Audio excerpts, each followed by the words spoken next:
right, 23 minutes before 10 o'clock. Thank you for tuning in. You know, it's strange sometimes, and I'm not trying to... I'm not getting ready to introduce you to somebody with a paranormal message, by the way, but I have something I want to share with you. I mentioned this once on the air before. It wasn't that long ago. I went online. I was thinking about an old friend of mine who had passed away, and I knew that he lived in New York City, but I wasn't sure exactly what the address was. So I found an old address book of mine, and sure enough, I had it written down. So I said, I wonder where it is. Now, I'm familiar with New York City, but I wasn't really familiar with that address. And so I typed it into the Google thing, you know, where you can see the street view. Mm-hmm. Now, he had an apartment number, okay? So I typed in the street address and the street, of course. And then you know how Google will sometimes give you suggestions? Are you looking for this in New York? Are you looking for this in New Orleans? You know, because 77 7th Avenue could be any city, right? It was something like that. And so 11A was his apartment. And 11A was one of the suggestions. And I'm thinking, oh my gosh, how could it suggest 11A? And I thought he's in the room. You know, all of a sudden I had a chill, right? Yeah. But the thing is this: when you remember somebody who has passed away, who you were close to, I had my sister's 10th anniversary of her passing is tomorrow, right? And I was thinking about this yesterday, and it comes right back to you, right? I don't know that we ever get over it. I don't really think. My dad also just passed his 10th anniversary. They died 2 weeks apart from one another, which is unbelievably hard for my mom. And so that's the part that's hard. I want to talk to you about that because Barbara Hung is on the phone, and she's... No? Oh, I'm sorry. Dr. Lisa Dr. Shulman. Lisa, I'm sorry. Dr. Lisa, I knew it was you. I have your book on the thing here. I just had the wrong paper in front of me. Before and After Loss. I knew the book title. Dr. Lisa Shulman is a neurologist, a professor of neurology at the University of Maryland. Her book is called Before and After Loss. She's had her own share of heartbreaking loss. Her husband died, I think, 2013 or something. Am I about right? Good morning, Dr. Shulman, and I apologize for reading the wrong name there. Good morning, Doctor. Well, thank you, Larry, for the invitation to be on today. Oh, you're welcome. Are you in Maryland right now? I am. How's the weather? On the cooler side. So does this time of year make it harder for you? Certainly. You know, I think that there's all sorts of triggers that bring back these memories and disturbing emotions, and this month, which is the anniversary of my husband's death, certainly does that, plus the holidays. Yeah. So when we talk about the science behind what we feel, the survivor, the ones left behind, does knowing the science help? Well, I firmly believe that. You know, for me, even though I'm a practicing neurologist and deal with a lot of serious illness, I was pretty stunned by the experience of traumatic loss and the death of my husband. You know, the fact is that I had always envisioned it in the way I'd been taught. I sort of just envisioned the main problem would be sorrow and sadness. But instead, a little bit like you were just talking about, you know, instead it's this very disoriented feeling, a feeling of losing your bearings, of waking up each morning and feeling like you're not yourself and not knowing your position and connection to the world anymore. So one of the ways that I found important to healing was drilling down into my perspective as a neurologist to understand how loss impacts the brain and how these strange feelings come over us during these times. Wow. And can I bring religion into this conversation? Not to talk about religion in itself, but because people will often lean on religion as a way to deal with death.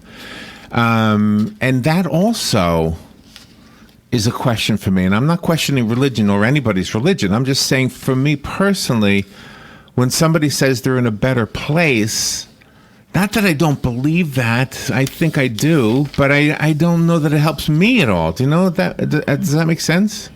Yeah, you know, I think that every person, and of course loss is virtually universal in life, and so every one of us will have our own style, our own tools that help us deal with this. And what I learned through my own research and my experience is how loss and emotional trauma of loss causes neuroplasticity. Neuroplasticity is a fancy word for the remodeling and rewiring of the brain. So when we experience emotional trauma, and we're all pretty acquainted with this in terms of post-traumatic stress disorder, this can, it generally does, remodel the brain's neural circuitry so that we become hypervigilant, more anxious, more fearful, and disoriented. Does the same thing happen, neurologically speaking, when somebody moves away as when somebody dies? Well, I think that, traumatic loss can come in many, many forms. I mean, in some cases, people experience a wrenching divorce, and others, you suddenly lose your job. And whatever the stimulus is that is a challenge to your very identity, I think that the same thing is going on. Mm-hmm. It seems to me, though, that once there has been a loss, you have to maintain multiple personalities. You have to be strong for the people in your family. You have, and like yourself, you had to remain objective and help others through your practices. Mm-hmm. And plus, then you have that personality of yourself where you just have to grieve in your own way, and you can't let them overlap. Well, I think that the fact that you have to continue to function in your life as you just described is one of the miracles, and really shows the incredible protective ability of our mind and our brain, because in the face of emotional trauma, we continue to be able to function. If that wasn't true, we wouldn't be able to survive, actually. So the brain is incredible in its ability to suppress the really disturbing emotions and memories and allow us to function. But the key I found in my own research is that you need to gradually reconnect to that suppressed information, because that's the only way that ultimately you can go on to heal and grow from our experiences. As learned as you are, did the loss of your husband teach you things that are appropriate for this particular subject that wasn't really grasped until you went through it yourself? Like when you went through all the schooling you've gone through, did it actually prepare you for this or enable you to teach us about this? Well, you really put your finger on it there, because what you just said is virtually the impetus for me to write the book, because I was astonished that in my training and even in my life experience or dealing with my patients over the years, I was as unaware of this experience as I was, because at the end of the day, I think that grief has sort of been seen in a rather narrow way. Mm-hmm. People oftentimes talk about stages, they talk about closure, all sorts of things that did not in any way connect to the actual experience. So that I did learn an incredible amount through this experience, and I find that it translates into my daily life and practice every day. A person seems to have to force themselves to keep themselves social after a loss, at least just going to the grocery store and talking to the checkout people and everything like that. But how do you handle well-meaning people like friends when you have experienced a divorce or the death of a spouse or a loved one that you need to go out and see other people? I think that there are really two different things we're talking about here. One is maintaining our function in our daily activities, as you just described, and the other is the mindful inner work that we have to do. So, on the one hand, we can choose to do things that are pleasurable and emotionally restorative and replenishing emotionally, and those are distracting and important times for refreshment. But on the other hand, we have to make special time to do the mindful inner work that's going to be required, as I said, to reconnect with these disturbing memories and get them out in the open and integrate them into our lives. Interestingly, I was learning this simultaneously, personally, while I was reading, that this is what you find in the writings about post-traumatic stress disorder today, that the current treatment is understood to not be distraction, but to be exposing people to the memories so that they become more and more integrated. So are medications necessary? Because sometimes we hear people being prescribed medications that I think maybe shouldn't be prescribed. Yeah, that's a good question. What studies show is that medications can be helpful for depression in some cases or anxiety, but not for grief itself. Grief requires these various tools, whether they are, what was most helpful to me was journaling, writing and rereading my own words about what had occurred. But for some other people, it will be meditation, it may be religious practice, as you mentioned, it may be creative practices such as drawing, photography. These are all different ways to get in touch with our deeper thoughts. Do you think that's the underlying reason why we have memorials, either whether there's an event or a statue or a new stone or something that we put on a grave? Are those things that you just talked about somehow satisfied by doing memorial kind of things? Yes, I think that, we do get a feeling of comfort from honoring events that were traumatic in our lives. And in all honesty, for me, writing this book and now talking about it serves that purpose for me. Yeah, I was wondering that. Do you know, when we were watching the ceremonies, I guess, regarding George H.W. Bush, when we watched the George W. Bush give the eulogy for his father, when he got to the point where he broke down a little bit and he was saying, I had the greatest father ever or something, whatever he said that made him choke up. We all choked up because we all have somebody that he was reminding us of, And I guess that's just going to always be the way it is. Well, there is, in the best circumstances, we don't just heal over time after emotional trauma and loss. We actually grow from it. And, that I think is what many people seek. So healing generally comes with time, but post-traumatic growth requires insight. And insight only comes from the kind of work I was mentioning. Did you, I want to share something with you. I mentioned at the beginning that my sister had passed away. Tomorrow will be the 10th anniversary, but I couldn't remember what day. I knew it was sometime in December, right? And so I went online and I Googled my sister's name, and I put the word obituary, and it came up. And there was this thing on there where you could, leave a word or two to her with a candle or something like that, right? And I guess nobody had ever done it, and I guess it's been there ever since, I guess the funeral home puts that stuff up, right? Mm-hmm. So it must have been there for 10 years, and nobody ever wrote anything. And so I wrote something to my sister. And is that weird? I mean, like trying to communicate with somebody who's departed. What do you think about that? I think that that's one of the challenges that sometimes, often, we find ourselves feeling as if what we're doing is weird or crazy. But no, I don't think so. I think that these are well, good. I left her a note. Natural human responses to loss. Wow. How about dreams? How about when people dream? Sometimes dreams can be beautiful feeling, and other times can be very unsettling. Well, dreams are a very big part of the book, actually, I wrote. And I think that it's a very important topic that's often neglected.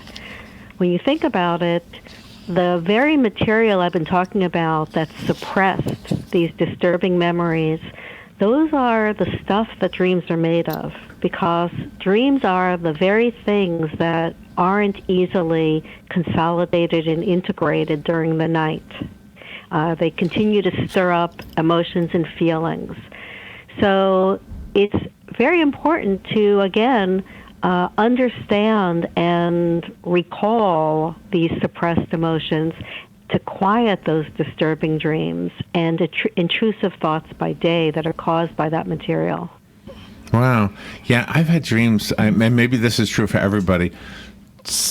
If I dream of somebody who's gone, I think they're visiting me. And I've often tried to analyze this for my own self, because if I dream, for example, of Robin, who's alive, I don't think she's visiting me. I just think, oh, I had a dream. But isn't it weird when somebody's gone and they're in your dream, you think they're visiting you? And I don't know. I mean, that's, I guess, a debatable thing. But I guess what I'm expressing is probably everybody probably feels that way. Well, it's interesting when we think about it that, our dreams virtually never include the kinds of things that are actual memories in our life.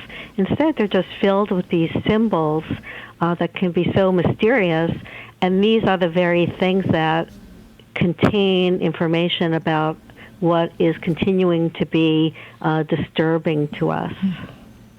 And how can we help ourselves? How can we, because you've not only got to heal your mind, but you've got to heal your heart. How can we help ourselves without feeling guilty that we might forget about the person that's gone? There are so many ways, and there is an individual as we all are. I think that there are all these individual practices that we have to think about what really brings meaningful insight to each one of us. And, for one person, it will be times of prayer or meditation or drawing. But as I mentioned, I actually kept a journal for the first time in my life. And I found that was the key for me, because the journal, and of course some people do very traditional things like see a counselor, go to a support group. But what I found so key about the journal, to be frank, was that when you're sitting there and writing material and writing down your own thoughts, you can be as honest as you want to be. You don't have to worry how it lands with other people. And then you can go back and reread it and think about a week later or a month later how you were doing, and that itself is very therapeutic. The part of the book that talks about dream interpretation, are we qualified to interpret our own dreams? Most of us. I think, what I found was that when I first wrote down each dream, I thought each one of them was completely silly and not at all helpful. And it was only over time, similar to what I just said about going back and reading the journal, looking at the dreams over time and reading them and rereading them, that they began to become more and more meaningful to me. Oh, the actual really? sequence of them, I could start to see what was happening. So I don't think anybody could be more qualified than each of us. So it sounds like what you're saying is that writing them down and then reviewing them, do you have to hold them up against what actually, like, do you have a dream journal and a real journal, a daytime journal? I did do that. I had both. So does that help? Like if I looked at, let's say for the past year, I'm doing dreams and real life journals. Because I might forget what I did in the real life. Maybe the dream would help with that? Yeah, no, I think that it's very reinforcing that, you're writing down during the day what is stirring up difficult emotions during the daytime.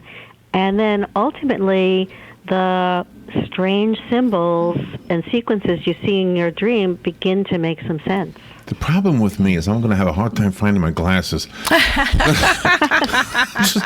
going to need to write something down, and I won't be able to see the paper. Sometimes people want to suppress things, and that's part of the fight or flight aspect of being a human.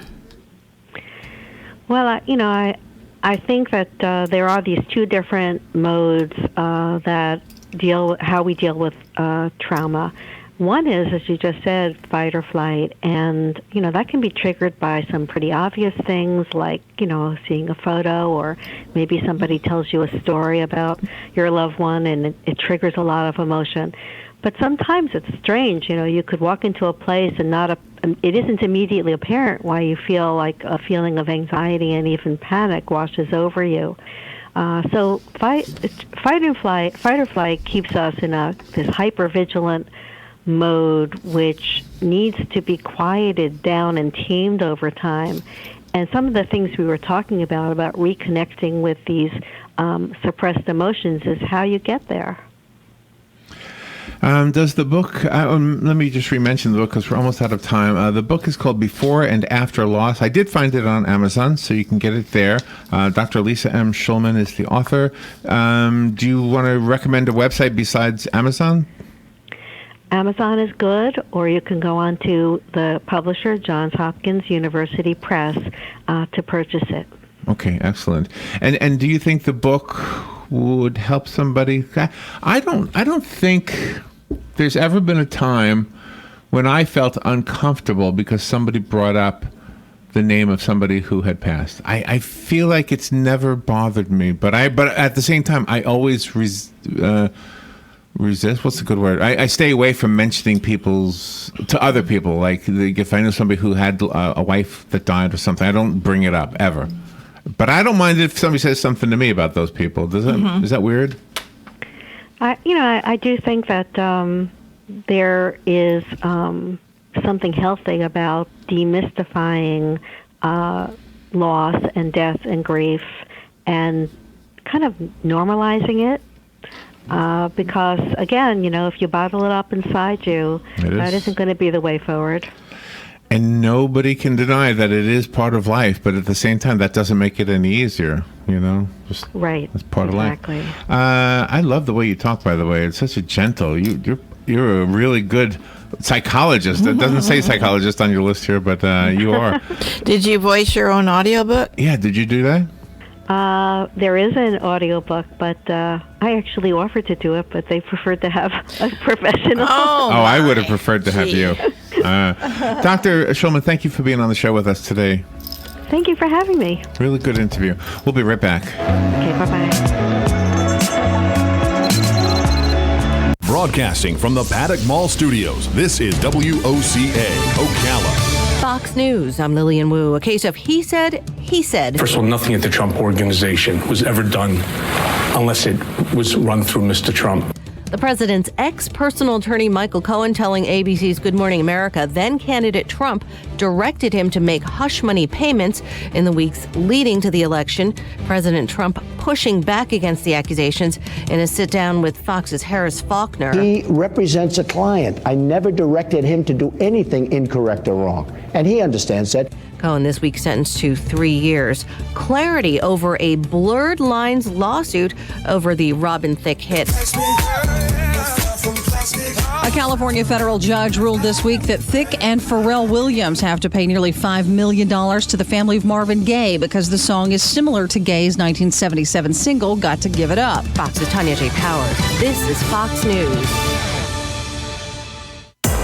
When you buy a new Ford F-Series truck during our holiday sales event, you're not just buying a truck. You're sending a message to the world that says, yeah, I can help. Because now you're the friend with the Ford truck. You'll move coworkers, haul lumber, and build everything from tree houses to Serenity sheds. Now you're the one everyone counts on, and you wouldn't have it any other way. Ford F-Series, built for the holidays. Built Ford proud. And now for a limited time, you can bring home a new F-150 with 0% financing for 72 months, only at your Ford dealer. Not all buyers will qualify for Ford credit financing. 72 months at $13.89 per month per $1,000 financed, regardless of down payment, is available on 18 model year F-150, excludes Raptor. For all offers, take new retail delivery from an authorized Ford dealer stock by 1/2/19. See dealer or go to buyfordnow.com for qualifications and complete details. Here is Here's your 1-minute news brief. Law enforcement agencies and first responders scrambled to hundreds of bomb threats emailed to businesses and buildings around the nation yesterday. The threats included a ransom demand for Bitcoin payment. Florida law enforcement officers can invoke the state's Stand Your Ground self-defense law in some instances of deadly force, according to a ruling by the state Supreme Court yesterday. Governor Rick Scott appointed Miami-Dade County Circuit Judge Eric Hendon to a seat on the 3rd District Court of Appeals in South Florida. Hendon is the first African-American judge Scott has appointed to a state appellate court since taking office. And almost 2,000 Gold Star families from across the nation just wrapped up a 5-day trip to Walt Disney World, courtesy of the Gary Sinise Foundation. The trip was part of the foundation's Snowball Express program, which serves the children of fallen military heroes, surviving spouses, and Gold Star families. And that is your news brief from The Source. Friday, mostly cloudy and breezy with a gusty thunderstorm. Dry near the coast, though, high 76 to 82. Friday night, cloudy and mild with a couple of showers and a thunderstorm, low 63 to 67. Variable cloudiness on Saturday, a shower in spots, high 72 to 78. Sunday, sun and patchy clouds, high 68 to 73. From the Florida Weather Center, I'm meteorologist Steve Travis.